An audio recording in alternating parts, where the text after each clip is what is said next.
Selamat sore rekan-rekan semua, satu grup saya di kelompok 4. Perkenalkan, nama saya Rohulina Damanik dari SMA Negeri 1 Lubuk Pakam. Saya di sini perkenalkan diri sebagai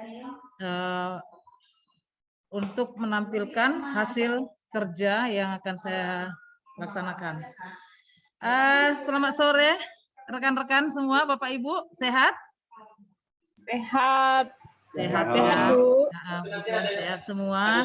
Kita harapkan tetap semangat ya, tetap semangat di dalam pelaksanaan pembelajaran kita. Kita harus tetap semangat, tetap kuat supaya tetap sehat. Itu.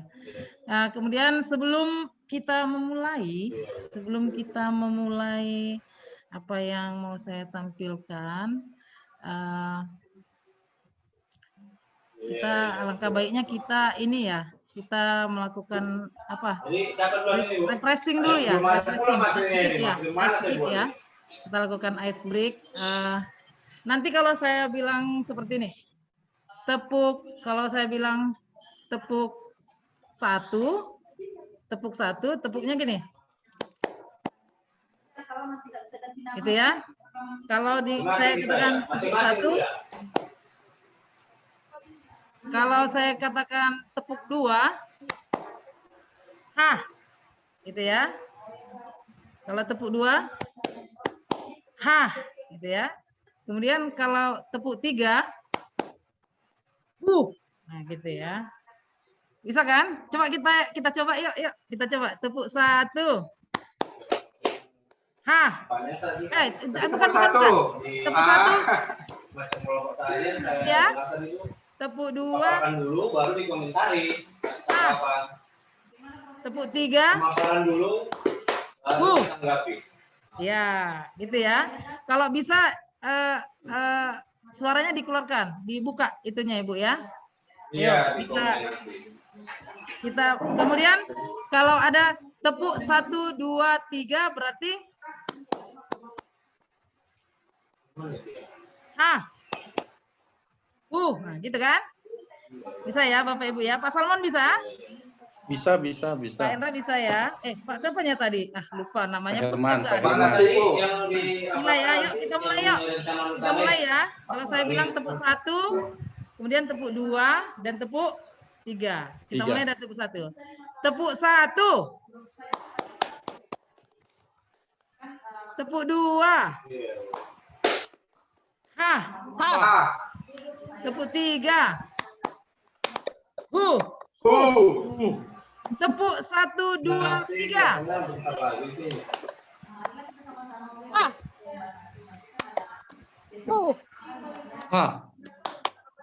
Kita ulangi ya. Enggak seragam. Suaranya dikuatin ya, Ayo, tepuk satu. Tepuk dua. Tepuk tiga. Tepuk 1, 2, 3.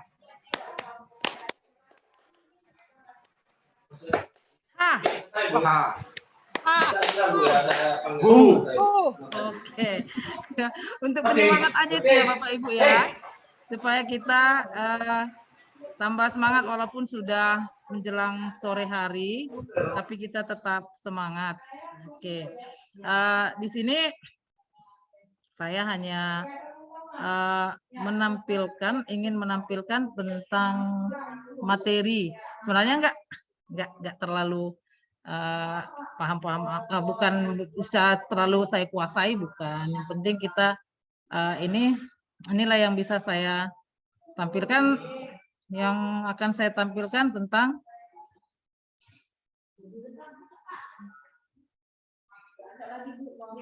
ya, ini nampak ya Bapak Ibu ya.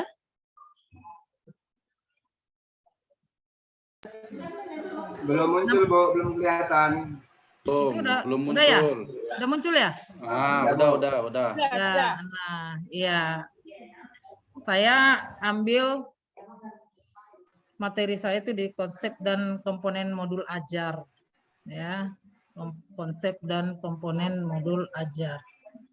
Nah, di sini ada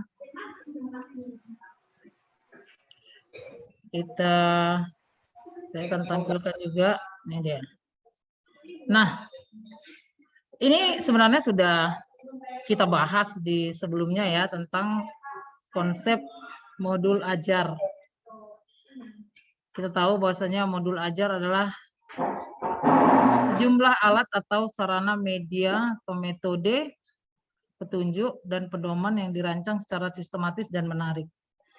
Modul ajar merupakan implementasi dari alur tujuan pembelajaran yang dikembangkan dari capaian pembelajaran dengan profil pelajar Pancasila sebagai sasaran.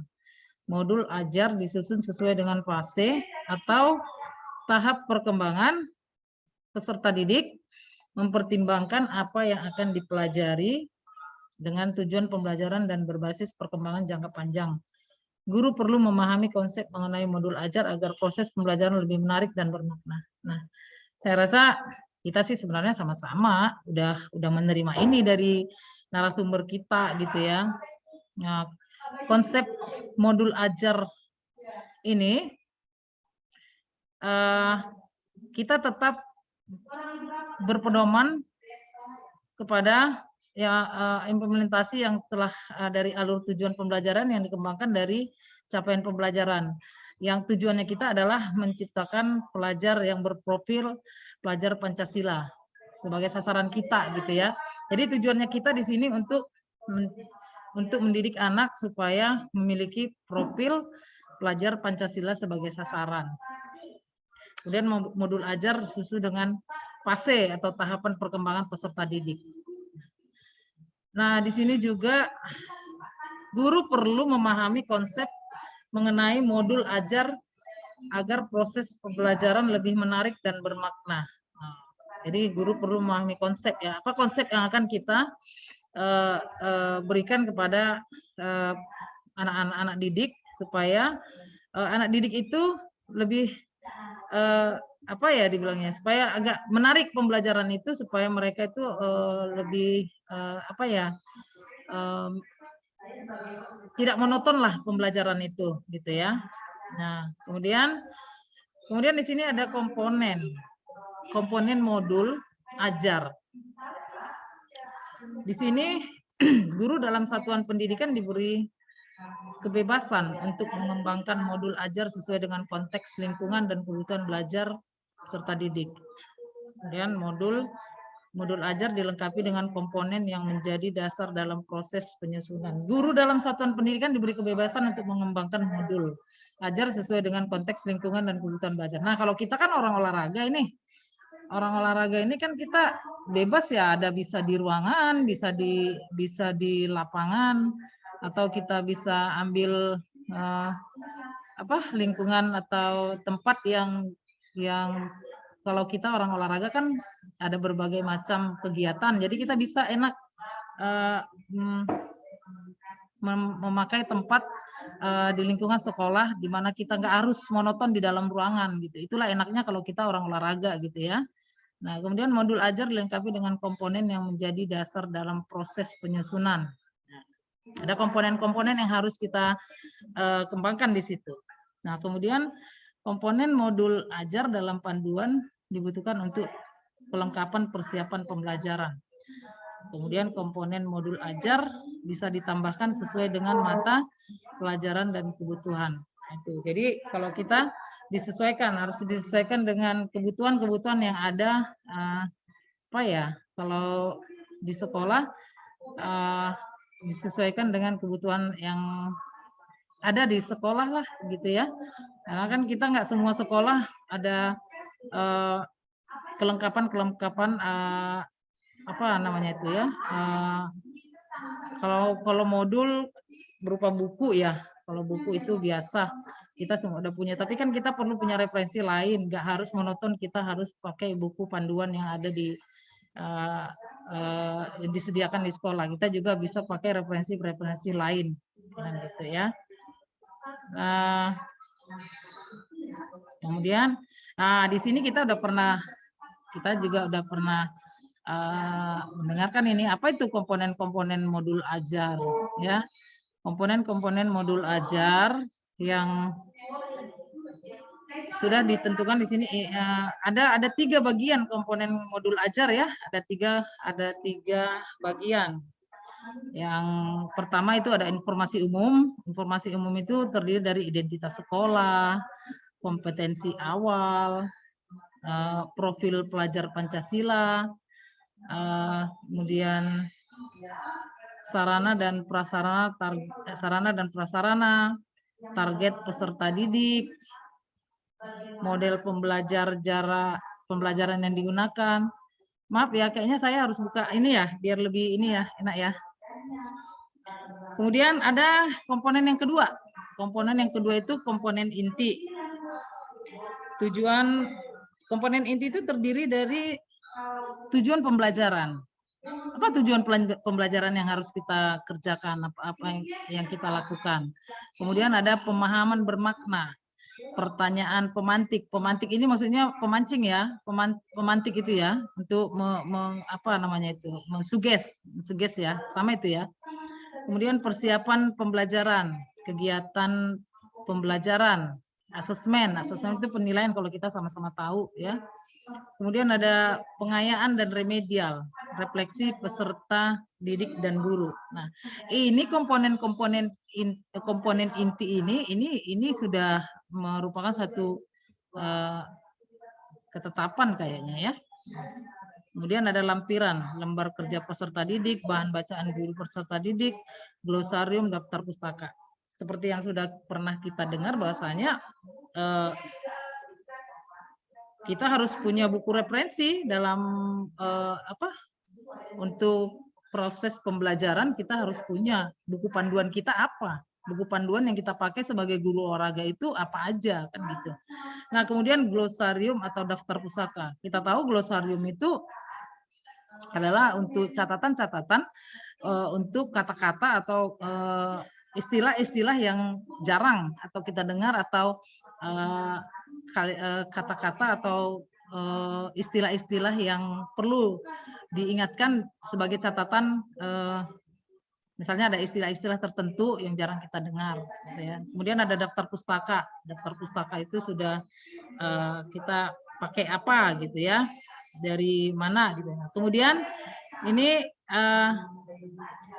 masuk ke bagian yang kedua itu informasi umum. Yang selanjutnya adalah identitas.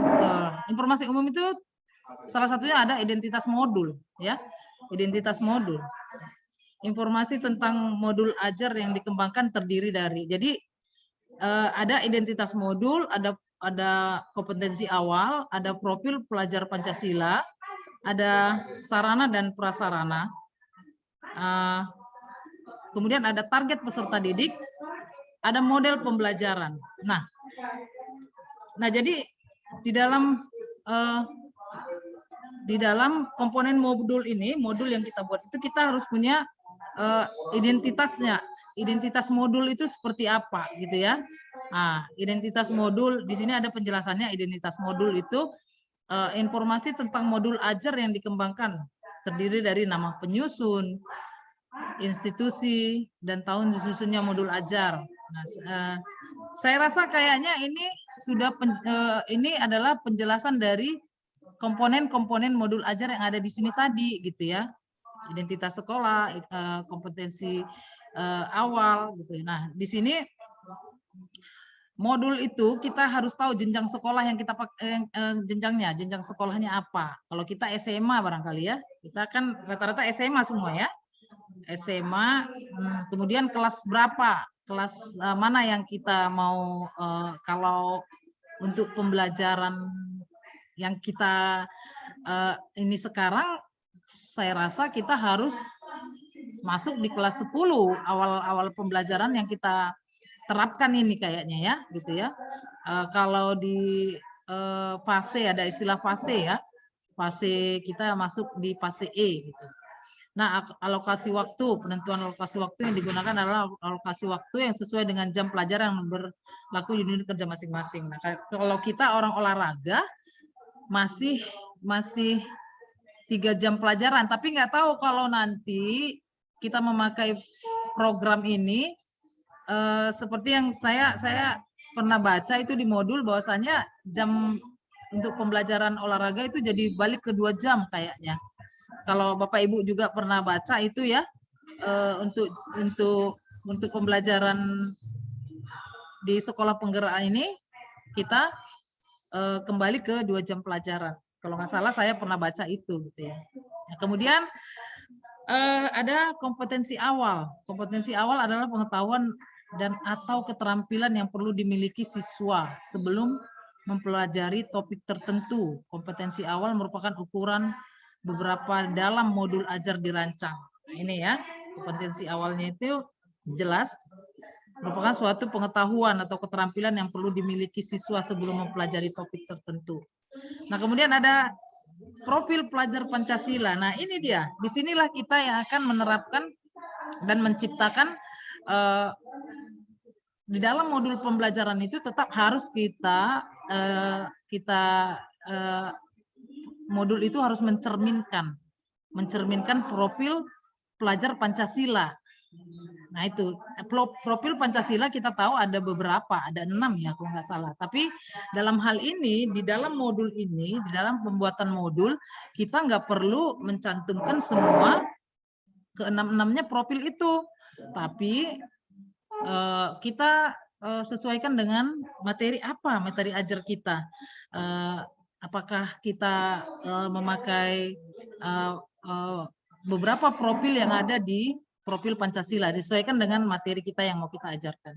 Jadi kemudian di akhir di sini ada sarana dan prasarana. Sarana dan prasarana merupakan fasilitas dan bahan yang dibutuhkan untuk menunjang kegiatan pembelajaran.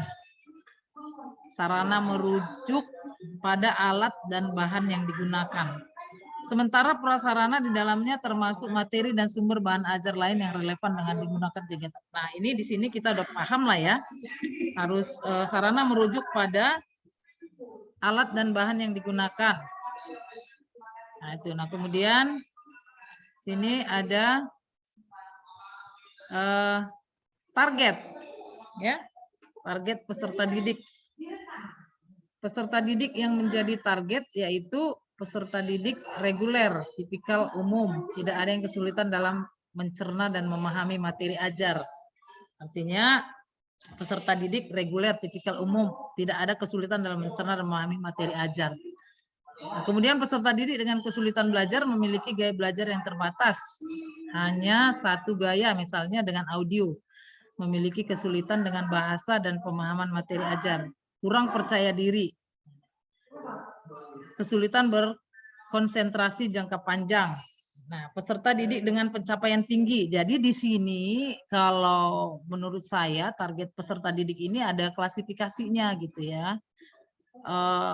Peserta didik yang menjadi target itu yang pertama itu peserta didik reguler ya, yang umum, tidak ada kesulitan. Kemudian yang kedua itu peserta didik dengan kesulitan belajar. Yang ketiga itu peserta didik dengan pencapaian tinggi, mencerna dan memahami dengan cepat, mampu mencapai keterampilan. Nah, kalau menurut pemahaman saya, di sini nanti kita dalam proses pembelajaran, kita harus melakukan berupa apa ya, penilaian terhadap anak untuk mengklasifikasikan di dalam kelas itu, mana anak yang gampang mahir, mana anak yang memang kurang memahami, ada yang biasa-biasa aja gitu. Jadi kita bisa klasifikasikan gitu. Jadi target kita bagaimana untuk membuat supaya peserta didik ini dengan memiliki kemampuan yang bisa setara dengan teman-temannya yang lain. Gitu. Kemudian model pembelajaran merupakan model atau kerangka pembelajaran yang memberikan gambaran sistematis pelaksanaan pembelajaran. Model pembelajaran dapat berupa model pembelajaran yang tatap muka, pembelajaran jarak jauh, Jangan jaringan PJJ pembelajaran jarak jauh, jaringan luring dan blended learning. Itu ya, blended learning. Nah, jadi di dalam kalau kita konteks kita sekarang ini, kita kan masih PJJ ya. Kita masih dalam konteks pembelajaran jarak jauh. Karena dengan situasi kita nggak tahu nanti di tahun ajaran baru apakah kita sudah tatap muka. Jadi kalau misalnya kita sudah melakukan tatap muka, model pembelajaran ini kita ganti, udah nggak PJJ lagi kan gitu. Kita berarti pembelajarannya sudah tatap muka gitu ya. Nah, kemudian kita lanjut. Ini di sini ada komponen yang kedua adalah komponen inti ya. Komponen inti. Yang pertama tujuan pembelajaran. Tujuan pembelajarannya harus mencerminkan hal-hal penting dari pembelajaran dan harus bisa diuji dengan berbagai bentuk asesmen sebagai bentuk dari unjuk pemahaman. Tujuan pembelajaran menekankan kegiatan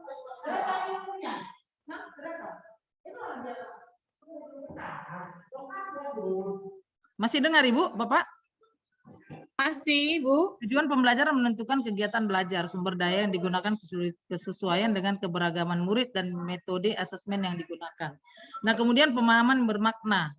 Pemahaman bermakna adalah informasi tentang manfaat yang akan peserta didik peroleh setelah mengikuti proses pembelajaran. Manfaat tersebut nantinya dapat peserta didik ditetapkan dalam kehidupan sehari-hari.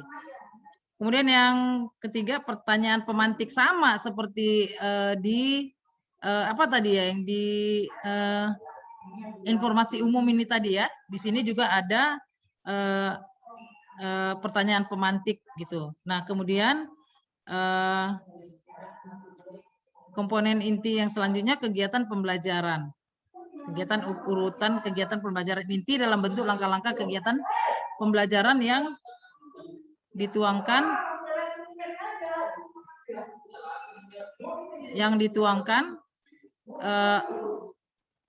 secara konkret disertakan opsi pembelajaran alternatif, langkah untuk menyesuaikan dengan kebutuhan dokter siswa. Nah, kemudian terakhir ini ada asesmen.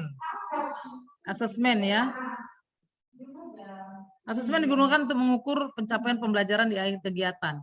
Kriteria pencapaian harus ditentukan dengan jelas sesuai dengan tujuan pembelajaran ditetapkan. Jenis-jenis asesmen kita sama-sama udah tahu asesmen sebelum pembelajaran itu dikatakan diagnostik, asesmen selama proses pembelajaran itu formatif, asesmen pada akhir proses pembelajaran itu sumatif. Nah, jadi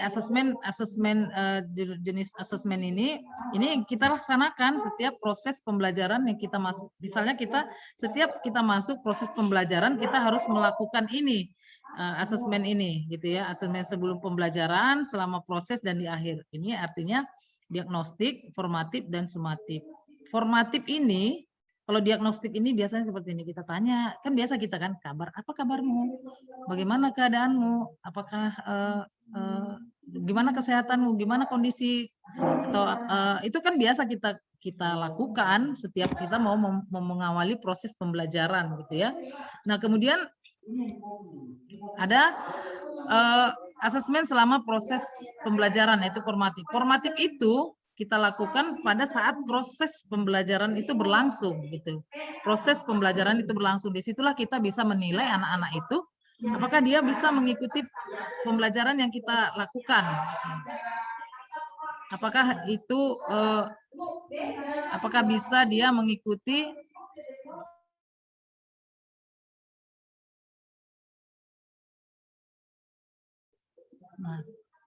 asesmen digunakan untuk mengukur tadi udah dibilang, yaitu asesmen selama proses pembelajaran itu formatif. Asesmen pada akhir proses pembelajaran itu sumatif. Nah, sumatif itu bisa kita buat berbentuk soalan. Misalnya hari ini kita pembelajaran permainan sepak bola misalnya. Begitu kita proses pembelajarannya, akhir proses pembelajaran kita buat soal. Buat soal itu, disitulah nampak nanti kita kemampuan anak kita untuk mengikuti pembelajaran kita, bisa nggak dia dapat nilai berapa dia dari hasil yang dia ikuti proses pembelajaran kita selama proses pembelajaran yang kita lakukan di di dalam satu pembelajaran.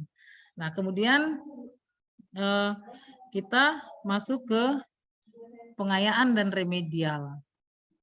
Pengayaan adalah nah, remedial dan pengayaan ini dari hasil daripada asesmen sumatif tadi. Kalau misalnya kita mengetahui, kita kan punya penilaian gitu ya. Kita punya penilaian batas, misalnya nilai minimalnya minimal 75, di bawah 75 itu berarti remedial. Nah, pengayaan adalah kegiatan pembelajaran yang diberikan pada peserta didik dengan capaian tinggi agar mereka dapat mengembangkan potensi secara optimal. Sementara remedial diberikan kepada peserta didik yang membutuhkan bimbingan untuk memahami materi atau pembelajaran mengulang. Nah, jadi kalau pengayaan ini adalah untuk siswa yang mendapatkan nilai yang ditentukan sampai nilai yang terbaik. Kemudian kalau remedial berarti di bawah dari nilai yang kita tentukan. Jadi di sini untuk kegiatan remedial, ini adalah untuk anak-anak yang kurang pemahaman atau bukan pemahaman ya sebenarnya ya. Ini remedial ini kita buat karena kita membuat suatu bentuk soalan yang harus dikerjakan siswa, kemudian dia mendapatkan hasil. Kalau di bawah dari ketentuan yang kita sepakati, berarti dia harus dibimbing secara pendalaman materi lagi dengan cara remedial, gitu ya. Nah, kemudian ada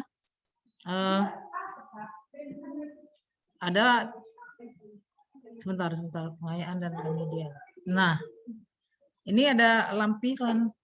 Di dalam modul itu kita harus punya juga lampiran. Ini adalah lembar kerja peserta didik. Nah, kita harus melampirkan lembar kerja peserta didik, lembar kerja sesuai ditunjukkan untuk peserta didik dan dapat diperbanyak sesuai kebutuhan untuk diberikan kepada peserta didik termasuk peserta didik non reguler. Nah, kemudian ada bahan bacaan guru. Jadi guru harus punya buku referensi. Dalam melakukan pembelajaran kita harus punya buku, dan buku panduan kita apa. Kalau di olahraga itu buku panduannya apa, kita memakai dari mana, pengarangnya siapa, penerbitnya siapa, atau yang dari Kemendikbud. Kita banyak ya buku untuk olahraga ya. Nah, kemudian di sini ada glosarium. Glosarium itu merupakan kumpulan istilah dalam satu bidang secara alfabetikal yang dilengkapi dengan definisi dan artinya. Glosarium diperlukan untuk kata atau istilah yang memerlukan penjelasan lebih mendalam. Nah, itu kalau misalnya kita gini ya, kalau di olahraga itu biasanya apa yang mau kita inikan gitu ya. Karena kalau di olahraga kan banyak istilah-istilah itu ya. Istilah-istilah apa yang kita ketahui, misalnya untuk apa ya? Kalau di olahraga itu ada kata-kata, misalnya kita punya harus daya ledak misalnya ya kan. Daya ledak itu apa gitu. Itu kemungkinan bisa kita cantumkan di glosarium di sudut paling kanan modul yang akan kita buat. Nah, masih banyak lah. Pokoknya kita artinya dengan kata lain bahasa glosarium itu intinya adalah merupakan kumpulan istilah ya, istilah atau glosarium diperlukan untuk kata atau istilah yang memerlukan penjelasan lebih mendalam. Kemudian yang terakhir adalah daftar pustaka. Daftar pustaka adalah sumber referensi yang digunakan dalam pengembangan modul ajar. Referensi yang dimaksud adalah semua sumber belajar, buku siswa, buku referensi, majalah, koran, dan sebagainya. Nah, saya rasa hanya itu yang bisa saya ini kan. Saya kayaknya kita mau sharing lah ini ya. Sharing aja lah ya. Kalau kita mau mengapakan, mana tahu ada hal-hal yang perlu diperjelas atau ditambahi lagi oleh teman-teman Mila, mungkin Salmon dengan Pak ini barangkali gimana? Inilah yang bisa saya jelaskan untuk konsep dan modul ajar ya, konsep modul ajar ya. Untuk yang bisa saya jelaskan ya sebatas itulah, karena kita juga masih perlu belajar ya. Gimana Ibu Mila, Pak Salmon, Pak masih Pak Herman? Pak Herman? Latifu. Gimana? Gimana Pak Salmon? Gimana Bu Mila? Sedikit Kak, ini mau Ah, bertanya sedikit ini Kak, sambil berdiskusi iya, kita ini. Ini kan konsep modul ajar ini, tadi kan ada komponen-komponennya. iya. Nah, jadi kalau di komponen-komponen modul ini di bidang kita olahraga, apakah ini dimasukkan semua atau ada yang nggak usah dimasukkan? Komponen yang mana nih? Komponen yang mana ini maksudnya? Komponen modul ajar ini, tadi kan ada itu kalau nggak salah tadi apa tadi yang buat tadi ya? Yang ini. Komponen-komponennya. Apakah di bidang olahraga di materi kita harus dimasukkan semua atau ada yang dilewatkan gitu? Saya rasa kalau untuk ini ya komponen kalau untuk komponen model ajar ini di sini kan ada identitas sekolah. Sebenarnya kalau di dalam komponen itu, kalau kita membuat komponen modul itu kan nggak harus kita buat di situ, misalnya informasi umum, komponennya apa. Tapi kan di sini ada identitas sekolah, tetap harus kita ini kan. Ini kan kalau di umum ini kan ada identitas sekolah kan wajib ya. Kompetensi awalnya, profil pelajar Pancasila wajib. Itu kan wajib kita ini kan. Karena kan kita tujuannya di sini di sekolah penggerak ini kan yang kita ini kan profil pelajar Pancasila, intinya yang kita ini kan gitu ya. Nah, kemudian ada sarana dan prasarana, wajar lah, harus ya kan. Target peserta didik, ya, model pembelajaran yang digunakan. Saya rasa ini semua dipakai lah. Ada kira-kira menurut Pak Salmon ada yang ini ya, Pak Salmon ya? Nggak ada yang nggak perlu ya gitu. Kalau menurut saya kayaknya perlu semua lah Pak Salmon. Iya, kayaknya perlu semua Kak. Iya. Karena ini kayaknya udah merupakan satu inilah, satu apa ya? Satu kesatuan. Satu ketetapan yang harus ini ya. Iya. Jadi kan ya? komponen modul ajar ini memang udah ketetapan langsung, jadi itu yang harus kita ikuti memang. Gitu. Iya, benar-benar iya. Karena ini langkah-langkah apa-apanya semua yang mau diisi kan, langkah-langkahnya itu kan. Nah itu. Gimana Pak Salmon? Kira-kira atau ada masukan dari Pak Salmon? Karena kan kemarin juga Pak Anwar bilang, menurut yang kita pelajari dari Pak Anwar, itu kan semua harus ini kan gitu ya. Ini Bu, saya mau bertanya tentang pemahaman Gimana, saya. Pak? Pak, suaranya nggak jelas loh Pak. Maaf juga di sini hujan deras Bu. Iya kan, suara Bapak. Nggak dengar Bu. Ya, terdengar. Nggak jelas loh Pak, nggak jelas loh Pak.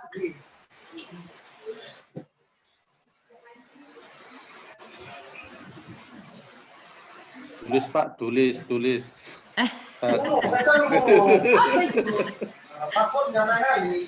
Dengarkan memang, tapi kecil. Iya. Coba Bapak ngomong aja Pak, nanti mana tahu entah siapa yang dengar bisa dibantu saya. Yuk. Ini Bu, ini kan mengenai tetap komponen modul ajar, ini di bagian komponen inti. Ya kan Bu? Ini tadi kan sudah berdasarkan ketetapan yang sudah ditentukan untuk bagian komponen inti ya Bu. Iya. Komponen inti, iya. Komponen inti tetap yang tadi Kak. Iya, maksudnya kelanjutannya. Iya, yang komponen inti, iya, inti. Kelanjutannya Bu, untuk komponen inti ini di jenjang SMA. Atau dengan jenjang SD, SMP, komponen inti ini sama isinya atau gimana kira-kira? Oh, ya Pak, saya udah dengar Pak. Kayaknya kan Pak, karena di program kita ini kan ada yang kita kenal dengan fase A sampai fase F. Artinya Pak, komponen modul ajar ini, saya rasa ini juga dipakai untuk yang karena isinya kan Pak, nggak ada yang apa ya saya bilangnya, karena di SD juga, SD SMP ada tujuan pembelajaran, ada pemahaman, ada pertanyaan, ada persiapan, kegiatan pembelajaran, asesmen, pengayaan, dan remedial, refleksi. Kan ada, Pak. Jadi bukan hanya di tingkat SMA saya rasa ini, Pak. Jadi ini semua di SD, SMP juga ini dilakukan Pak, komponen inti ini. Karena inti di sininya intinya kita proses pembelajaran itu Pak. Kalau yang di atas kan informasi umum ini kan profil sekolah, identitas kan itu. Yang di bawah itu kan merupakan lampiran-lampiran. Tapi di dalam proses pembelajaran inilah dia intinya yang harus kita laksanakan di dalam proses pembelajaran atau di dalam pembuatan modul ajar ini Pak, gitu Pak. Gimana Pak? Seperti pertanyaan pemantik ini kan berarti memang diperlukan juga untuk di jenjang SD. Perlulah Pak, perlulah. Misalnya gini, pemantik itu kan begini Pak. Misalnya kan anak-anak, misalnya gini, anak-anak kan kita kasih contoh-contoh misalnya Pak. Kita kasih contoh bagaimana cara kita mensugesti anak-anak itu supaya dia mengerti arah pembicaraan kita atau arah pertanyaan yang kita ini kan. Ya kan Pak? Kalau tadi apa? Kalau di sini tadi ada pemantik tadi Pak ya. Tunggu sebentar kita cari dulu. Yang pemantik apa ya? Di mana tadi itu? Nah nih, pertanyaan pemantik dibuat oleh guru untuk menumbuhkan rasa ingin tahu dan kemampuan berpikir kritis daripada peserta didik. Pertanyaan pemantik memandu siswa untuk memperoleh pemahaman bermakna sesuai dengan tujuan pembelajaran. Nah, gitu Pak. Jadi kan pertanyaan pemantik itu kan kayak pancingan gitu loh Pak. Nah, kayak pancingan gimana dia supaya tahu arah kita bertanya kemana gitu. Gitu ya Pak ya? Atau ada yang lain, Pak Salmon atau Ibu Mila? Gimana tuh? Tentang itu Pak. Tentang pemantik yang ditanya Bapak apa? Aduh, lupa aja mana Bapak. Biasanya kan kalau pertanyaan pemantik katanya pemicu, merangsang untuk anak-anak tahu apa yang ingin dipelajari gitu. Iya. Itu ya menurut saya gitu. Untuk merangsang anak-anak itu supaya lebih mengetahui pembelajaran yang akan dipelajari. Iya, benar-benar. Gitu Pak Hendra. Gimana Pak Hendra? Herman loh. Oh Pak Herman. Kita mensugesti anak-anak itu supaya dia arah pertanyaan kita itu kemana gitu loh. Loh, kok jadi keluar Bapak itu? Kok lari?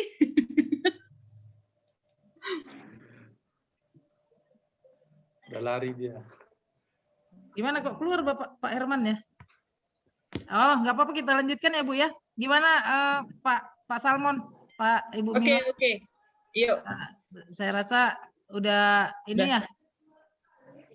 Udah jelas ya Pak ya?